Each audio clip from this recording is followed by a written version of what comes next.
ಬಿಡದಿ ಹೋರಾಟದ ಬಗ್ಗೆ ಈಗಾಗಲೇ BJPಯವರು ಈಗಾಗಲೇ ಮಾಡಿದ್ದಾರೆ, ಒಂದು ಹಂತದಲ್ಲಿ ಮಾಡಿದ್ದಾರೆ. ನಾವು ಪ್ರಥಮ ಹಂತದಲ್ಲಿ ಒಂದು ಸಲ ಪ್ರಾರಂಭದಿಂದನೂ ಕೂಡ ಕುಮಾರಸ್ವಾಮಿ ಅವ್ರನ್ನ ಚಾಲನೆ ಕೊಟ್ಟು ನಿಖಿಲ್ ಕುಮಾರಸ್ವಾಮಿ ಅವರ ಮುಂದಾಳತ್ವದಲ್ಲಿ ನಾವು ಅದನ್ನು ಬಿಡದಿ ಏನು ಟೌನ್ಶಿಪ್ ಬಗ್ಗೆ ಈಗಾಗಲೇ ಹೋರಾಟ ನಡೀತಾನೆ ಇದೆ. ಇದು ಅಂತ್ಯ ಆಗೋವರೆಗೂ ಕೂಡ ಒಬ್ಬರಲ್ಲ ಒಬ್ಬರ ರೀತಿಯಲ್ಲಿ ಜನಗಳ ಪರವಾಗಿ, ಅಲ್ಲಿಯ ರೈತರ ಪರವಾಗಿ ನಾವು ಹೋರಾಟ ಇದ್ದೇ ಇರ್ತದೆ. ನಿಮ್ಮ ಪಾದಯಾತ್ರೆಗೆ BJPಯವರೇನಾದ್ರು ಸೇರ್ಕೊಳ್ತಾರಾ? ಬರ್ಬೋದು.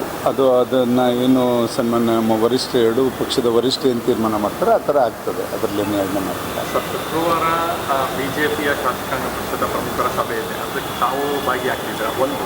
ಎರಡನೇದು, ಶನಿವಾರ ಸಮನ್ವಯ ಸಮಿತಿ ಸಭೆ ನಿಗದಿಯಾಗಿದೆ. ಶನಿವಾರ ನಮ್ಮದು ಮೈಸೂರಲ್ಲಿ JDLP ಸಭೆ ಸನ್ಮಾನ್ಯ ಕುಮಾರಸ್ವಾಮಿ ಅವ್ರ ನೇತೃತ್ವದಲ್ಲಿ ಶನಿವಾರ 4 ಗಂಟೆಗೆ ಮೈಸೂರಲ್ಲಿ ನಾವು ಇಟ್ಕೊಂಡಿದ್ದೇವೆ. ಅಲ್ಲಿ ಮುಗಿಸ್ಕೊಂಡು ನಾವು ಅಲ್ಲಿಂದ ಭಾನುವಾರ ಬೆಳಗ್ಗೆ ಚಾಮುಂಡಿ ಬೆಟ್ಟ ದರ್ಶನ ಮುಗಿಸ್ಕೊಂಡು ನಾವು ಪಾದಯಾತ್ರೆಗೆ ಹೋಗುವಂಥದ್ದು ಒಂದು ಪ್ಲ್ಯಾನಿಂಗು ನಾವು ಮಾಡಿಕೊಂಡಿದ್ದೇವೆ. ಸನ್ಮಾನ್ಯ ಕೇಂದ್ರ ಸಚಿವರು ನಮ್ಮ ಅಧ್ಯಕ್ಷರಾದಂಥ ಕುಮಾರಸ್ವಾಮಿಯವರ ಮುಂದಾಳತ್ವದಲ್ಲಿ. ಇದನ್ನು ಹೊರತುಪಡಿಸಿ ಈಗ ಪಾದಯಾತ್ರೆಗೆ ಅನುಮತಿ ಈ ರೀತಿಯ ಈಗಾಗಲೇ ಕೇಳಿದ್ದೇವೆ. ಈಗಾಗಲೇ ಸರ್ಕಾರವನ್ನು ಮತ್ತು ಪೊಲೀಸ್ ವರಿಷ್ಠರನ್ನ ಕೇಳಿದ್ದೇವೆ. ನಾವಿಲ್ಲಿ ಫ್ರೀಡಮ್ ಪಾರ್ಕಿಗೆ ಬರೋರಿಗೂ ಕೂಡ ಅವಕಾಶ ಕೊಡಿ ಅಂತ ಏನು ಅವ್ರು ನಿಯಮ ಮಾಡಿದ್ದಾರೆ, ಕೋರ್ಟ್ ಆದೇಶ ಏನಿದೆ ಅದ್ರ ಪ್ರಕಾರ ನಮಗೆ ಅನ್ವಯ ಆಗ್ತದೆ ಎಲ್ಲರಿಗೂ ಅಂತ. ಈಗ ನಾವು ಸದ್ಯಕ್ಕೆ ಕಾಲ್ ಮಾಡಿದ್ದೇವೆ. ಹಿಂದೆ ಮೊನ್ನೆ ಲಾಸ್ಟ್ ವೀಕು BJPಯವರು ಈಗ ಒಂದು 10 ದಿವಸದಿಂದ ಮಾಡಿದರು. ಅವರು ಮಾಡಿ ಫ್ರೀಡಮ್ ಪಾರ್ಕಲ್ಲಿ ಅವರು ಕೂಡ ಮಾಡ್ತೀವಿ ಅಂತಕ್ಕಂಥದ್ದು ಕೂಡ ಘೋಷಣೆ ಮಾಡಿದರು. ನಾವು ಮಾಡಿದ್ವಿ. ಅಕಾಲಿಕವಾಗಿ ಶ್ರೀಮತಿ ಚೆನ್ನಮ್ಮನವ್ರ ನಿಧನದಿಂದ ಸ್ವಲ್ಪ ನಮ್ಮದು ಮುಂದೂಡಲಾಯಿತು. ಈಗ ಅದನ್ನು ಪ್ರಾರಂಭ ಮಾಡಿದ್ವಿ. ಇದ್ರ ಜೊತೆಗೆ ಬೇರೆ ಬೇರೆ ಜಿಲ್ಲೆಗಳಲ್ಲಿ ಏನೇನು ಬರ ಪರಿಸ್ಥಿತಿ, ಅತಿವೃಷ್ಟಿ ಅನಾವೃಷ್ಟಿ ಎರಡನ್ನೂ ಕೂಡ ಮತ್ತೆ ಪ್ರಾರಂಭ ಮಾಡ್ಕೊಂಡು ನಾವು ಅದನ್ನು ಮುಂದುವರಿಸ್ಕೊಂಡು ರಾಜ್ಯದ ಹಿತವನ್ನು ಕಾಪಾಡಲಿಕ್ಕೆ ನಾವು ಮುಂದಾಗ್ತೇವೆ. ಸಚಿವರ ಒಂದು ಪ್ರಮಾಣ ವಚನ ಆಗಿ 3-4 ದಿನಗಳಾದರೂ ಕೂಡ ಇನ್ನೂ ಖಾತೆಗಳನ್ನು ಹಂಚಿಕೆ ಆಗಿಲ್ಲ. 13ರಿಂದ ಅಧಿವೇಶನ ನಡೀತಾ ಇದೆ. ಇದರ ನಡುವೆ ಹೊರಟ್ಟಿಯವರ ರಾಜೀನಾಮೆ ಕೊಡಿ ಅಂತ ಸ್ವತಃ CM ಅವರು ಇದು ಮಾಡಿದ್ದಾರೆ. ಈಗ ಏನಾಗಿದೆ ಇದರಲ್ಲಿ ಈ ಜಂಜಾಟ ನಾವು ನೋಡ್ತಾನೆ ಇದ್ದೇವೆ. 2 ತಿಂಗಳುಗಳ ಕಾಲ ತೊಗೊಂಡ್ರು ಇವರು ಮಂತ್ರಿಗೆ ವಿಸ್ತರಣೆ ಮಾಡಲಿಕ್ಕೆ. ಮೊದಲನೇ ಹಂತದಲ್ಲಿ ಮಾಡಿದಂಥದ್ದು ಪೂರ್ಣ ಪ್ರಮಾಣದ ಒಂದು ಕ್ಯಾಬಿನೆಟನ್ನು ಮಾಡ್ಕೊಳ್ಳಿಕ್ಕೆ 2 ತಿಂಗಳು ಕಾಲಾವಕಾಶ ತೊಗೊಂಡ್ರು. ಏನಕ್ಕೆ ತೊಗೊಂಡ್ರು ಅನ್ನೋದು ಹೂವು ಇಡೀ ರಾಜ್ಯದಲ್ಲಿ ಅದು ಗುಸು ನಡೀತಾ ಇರ್ತಕ್ಕಂಥದ್ದು ನಮಗೆಲ್ಲರಿಗೂ ಕೂಡ ಗುಮಾನಗಳು ಬರ್ತಾ ಇದ್ದಾವೆ. ಆ ನಿಟ್ಟಿನಲ್ಲಿ ಈಗ ಖಾತೆಗೂ ಕೂಡ ಆ ಥರದ್ದು ಏನಾರು ಗುಸು ನಡೀತಾ ಇದೆಯೋ ಅಂತ ಅನುಮಾನ ನಮಗೂ ಕೂಡ ಆಗ್ತಾಯಿದೆ. ಆದ್ದರಿಂದ ಇದನ್ನು ಶೀಘ್ರವಾಗಿ ಖಾತೆಗಳು ಹಂಚಿ ಆಯಾ ಇಲಾಖೆಯ ಮಂತ್ರಿಗಳು ಕಾರ್ಯೋನ್ಮುಖವಾಗಿ ರಾಜ್ಯದ ಎಲ್ಲ ಭಾಗದಲ್ಲೂ ಇರತಕ್ಕಂಥ ಸಮಸ್ಯೆಗಳನ್ನ ಪರಿಹರಿಸಲಿಕ್ಕೆ ಮುಂದಾಗಬೇಕು ಅನ್ನೋದು ಒತ್ತಾಯ ಒಂದು ಕಡೆ ಇದೆ. ಒಂದು ಇವತ್ತು ವಿಪರ್ಯಾಸ ಈ ಕ್ಯಾಬಿನೆಟಲ್ಲಿ ಏನಂದರೆ, ಏನು ಸುಮಾರು 50-60 ವರ್ಷಗಳಿಂದ ಕಾಂಗ್ರೆಸ್ಸಲ್ಲೇ ಇದ್ದಂಥವ್ರು ಬೇರೆ ಪಕ್ಷದಿಂದ ಬಂದಂಥವ್ರು ಅವ್ರನ್ನ ಸಮಾಧಾನ ಮಾಡೋಕ್ಕೆ ಹೋಗುವಂಥ ಪರಿಸ್ಥಿತಿಗೆ ಈ ಸರ್ಕಾರ ಬಂದಿದೆ ಅಂದರೆ ವಿಪರ್ಯಾಸ. ಜಯಚಂದ್ರ ಅವ್ರ ಮನೆಗೆ ನಮ್ಮ ಪಕ್ಷದಲ್ಲಿದ್ದಂಥ ಮುಖಂಡರುಗಳು ಹೋಗಿ ಅವ್ರನ್ನ ಕಾಂಗ್ರೆಸ್ನವ್ರನ್ನ ನಿಮ್ಗೆ ಒಳ್ಳೆ ಭವಿಷ್ಯ ಇದೆ ಅಂತ ಹೇಳಕ್ಕೆ ಹೊರಟಿದ್ದಾರೆ ಅಂದರೆ ಇದು ಯಾವ ರೀತಿ ಅಂತ ಗೊತ್ತಿಲ್ಲ. ಇದಕ್ಕೆ ಕಾಂಗ್ರೆಸ್ನವರಿಷ್ಟರೋ ಇಲ್ಲ ಮುಖ್ಯಮಂತ್ರಿಗಳು ಹೇಳಿದರೆ ಸರಿ, ಅವರು ಅದಕ್ಕೆ ಮನ್ನಣೆ ಕೊಡ್ತಿದ್ರೇನೋ.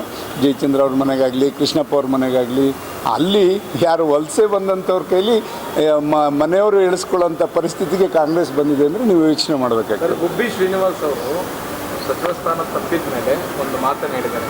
ಕುಮಾರಸ್ವಾಮಿ ಅವರು ಕಾಲದಲ್ಲಿ ಅವರು ನನ್ನ ಫೋನ್ ಮಾಡಿ ಕರೆದು ಮಂತ್ರಿ ಸ್ಥಾನವನ್ನು ಸತ್ಯ ಅದು ನೆನಪು ಮಾಡ್ಕೊಳ್ತೀವಿ. ಇದ್ರ ಬಗ್ಗೆ ಯಾವಾಗ ಪೆಟ್ಟಾಗ್ತದೋ ಆವಾಗಲೇ ಗೊತ್ತಾಗೋದು ಎಲ್ಲಿ ನಮಗೆ ಗೌರವ ಇತ್ತು ಅಂತಕ್ಕಂಥದ್ದು, ಎಲ್ಲಿ ನೋವಾದಾಗ ಏನು ಅನ್ಕೋತೀವಿ, ಬೇರೆ ವಿಶಾಲ ಅಂತ ನಾವು ಭಾವಿಸ್ಕೋತೀವಿ.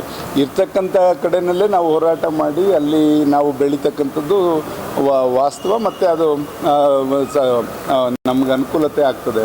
ಅದನ್ನು ಬಿಟ್ಟು ನಾವು ಬೇರೆ ಕಡೆ ಇಲ್ಲ ನನಗೆ ಸಿಗ್ತದೆ ಅಂತ ಹೋದರೆ ಈ ಥರ ಪರಿಸ್ಥಿತಿಗಳು ಎದುರಾದಾಗ ಆ ನೋವು ಆವಾಗ ಅರ್ಥ ಆಗ್ತದೆ. ಅದು ಇವತ್ತು ಸನ್ಮಾನ್ಯ ಗುಬ್ಬಿ ಶಾಸಕರಾದಂಥ ಶ್ರೀನಿವಾಸ್ ಅವರಿಗೆ ಹಾಗೆ ಅನುಭವ ಆಗಿದೆ ಅಂತ ನಾನು ಭಾವಿಸ್ಕೊತೇನೆ. ನೋಡೋಣ.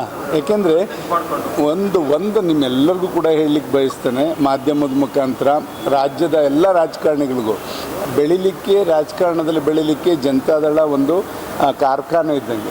ಎಲ್ಲರೂ ಕೂಡ ಒಳ್ಳೆ ರೀತಿಯಲ್ಲಿ ತಯಾರು ಮಾಡಿ ಅಲ್ಲಿ ಮಾಡ್ತಕ್ಕಂಥದ್ದು ದೇವೇಗೌಡರ ಗಡಿನಲ್ಲಿ ಮೊದಲಿಂದನೂ ಕೂಡ ನೋಡಿದ್ದೇವೆ. ಇವತ್ತಿರ್ತಕ್ಕಂಥ ಕಾಂಗ್ರೆಸ್ ಆಡಳಿತದಲ್ಲಿರ್ತಕ್ಕಂಥ ಹಲವಾರು ಜನ ಶಾಸಕರು, ಮಂತ್ರಿಗಳಿರ್ಬೋದು, ಬಿ ಜೆ ಪಿಲೂ ಹಲವಾರು ಜನ ಇರ್ಬೋದು, JDS ಅಲ್ಲಿರ್ಬೋದು, ಎಲ್ಲರೂ ಕೂಡ ಇಲ್ಲಿ ಗರಡಿನಲ್ಲೇ ಪಳಗಿ ಹೋದಂಥವ್ರು.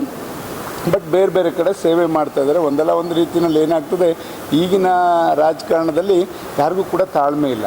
ತಾಳ್ಮೆ ಇಲ್ಲದೆ ಇರ್ತಕ್ಕಂಥದ್ದು ಈ ಪರಿಸ್ಥಿತಿಗೆ ಅವರೆಲ್ಲ ಬಂದಿರತಕ್ಕಂಥದ್ದು ನಾವೆಲ್ಲ ಕಣ್ಣಾರೆ ಕಾಣಬೇಕಾಗ್ತದೆ. ಎಷ್ಟೋ ಜನ ಬೇಸರಗೊಂಡಿದ್ದಾರೆ. ಎಲ್ಲ ಒಂದು ಕಡೆ JDS ಖಂಡಿತ ಮುಂದಿನ ದಿನಗಳಲ್ಲಿ ಬರ್ಬೋದು. ಬಂದರೆ ಅದನ್ನು ನೋಡಿಕೊಂಡು ಅಲ್ಲಿಯ ತಳ ಹಂತದಲ್ಲಿ ಅಲ್ಲಿಯ ಕ್ಷೇತ್ರದ ವಾತಾವರಣ ನೋಡಿಕೊಂಡು ಅದೆಲ್ಲ ಪರಿಸ್ಥಿತಿ ತೀರ್ಮಾನ. ಇದು ರಾಜಕೀಯ ನಿಂತ ನೀರಲ್ಲ.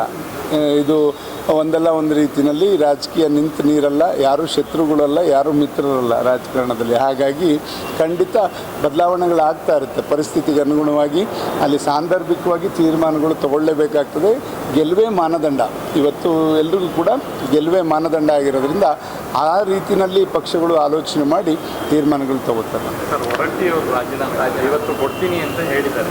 ಮುಖ್ಯಮಂತ್ರಿಗಳು ನೆನ್ನೆ ಒತ್ತಡ ಹಾಕಿದ್ದಾರೆ. ಅವ್ರ ಮನೆಗೆ ಕರೆಸ್ಕೊಂಡಿದ್ದಾರೆ ಹೊರಟ್ಟಿ ಅವ್ರನ್ನ. ರಾಜೀನಾಮೆ ಕೊಡ್ತೀನಿ, 14ನೇ ತಾರೀಕು ಕೊಡ್ತೀನಿ ಅಂಥ ಹಿರಿಯ ಮುತ್ಸದಿಗೆ ಇಂಥ ಪರಿಸ್ಥಿತಿ ಬರಬಾರ್ದು. ಯಾಕೆಂದರೆ 9 ಸಲ ಅವರು ವಿಧಾನ ಪರಿಷತ್ ಸದಸ್ಯರಾಗಿ, ಇವತ್ತು 8 ಬಾರಿ ವಿಧಾನ ಪರಿಷತ್ನ ಸದಸ್ಯರಾಗಿ ಅವರು ಒಳ್ಳೆ ರೀತಿಯಲ್ಲಿ ಕ್ಷೇತ್ರವನ್ನು ಬೆಳೆಸ್ಕೊಂಡು ಹೋಗಿ ಮತ್ತು ಎಲ್ಲ ಪಕ್ಷದಲ್ಲೂ ಕೂಡ ಒಂದು ಒಳ್ಳೆಯ ರೀತಿಯಲ್ಲಿ ಇದು ವಾತಾವರಣವನ್ನು ಸೃಷ್ಟಿ ಮಾಡ್ಕೊಂಡಿದ್ದಂಥವ್ರು ಹೊರಟ್ಟಿಯವರು. ಖಂಡಿತ ಅಂಥ ಹಿರಿಯ ಮುತ್ಸದಿಗೆ ಈ ಥರ ಪರಿಸ್ಥಿತಿ ಬರಬಾರ್ದಿತ್ತು ಅಂತಕ್ಕಂಥದ್ದು ನನ್ನ ಒಂದು ವಾದ. ಅಂದರೆ ನೀವು JDS ಅಂದರೆ ಅವರು ರಾಜೀನಾಮೆ ಕೊಡಬಾರ್ದು ಅಂತ ಹೇಳ್ತೀರಾ?